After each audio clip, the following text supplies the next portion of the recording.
Hello everyone, my name is Ali. I'm a part of Ball of 4 and this is my reflection for Challenge 1. So I'd like to start by talking about the prototyping phase of Challenge 1.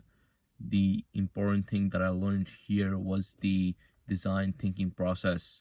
So I'm more used to a rigid way of thinking, which is very linear, and it goes from basically idea A versus B, and then you come to a solution from either of them. Whereas the design thinking process is a lot more diverse. It promotes thinking chaotically and diversely at the start, and then you refine your thoughts towards your final solution or product.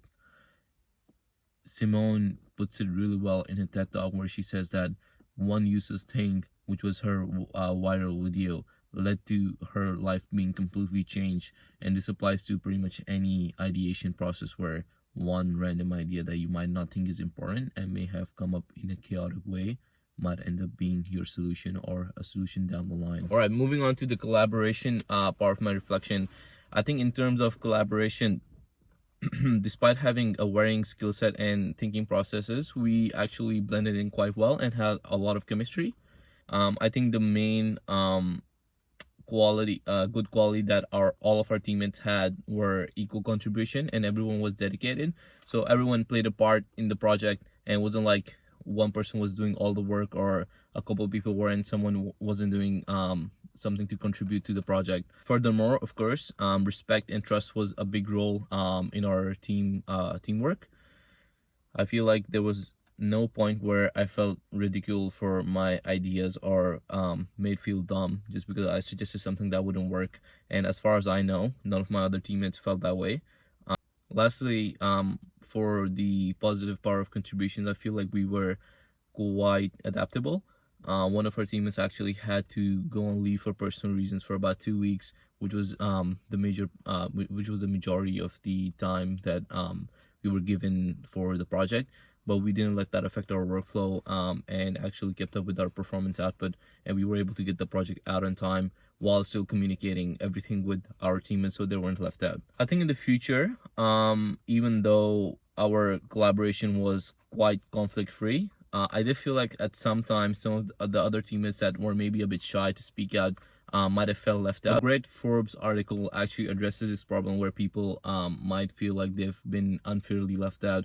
And I'd like to share some points from that article with you. So first of all, in the future, I think or suggest forming small groups, and that just might be a more comfortable environment for someone to share their ideas in.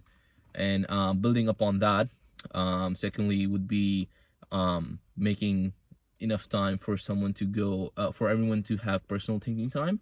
I think this kind of personal thinking time may help people to compose their thoughts and maybe even do further research.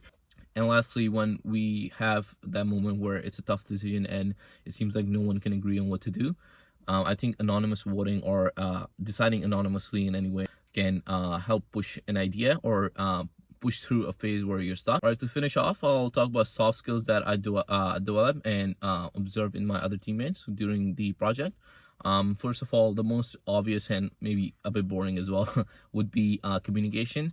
We use a lot of methods of communication during this project. General talking, using cardboard models to show what our ideas are, and eventually 3D modeling as well. I think another skill of mine that contributed quite well to the group would be problem solving. I feel like my background of science, which really promotes the idea of trial and error. A skill that I really like to improve on would be time management. I feel like during the project and in general, I rush a lot of things and kind of leave it to last minute. People Scout article says and talks about how important this skill is, and it's a high demand skill for employers, and it's quite easy to see why. So this is the end of my reflection. Here are my references if you'd like to visit and read more. Thank you for watching. I hope you enjoyed it. Goodbye.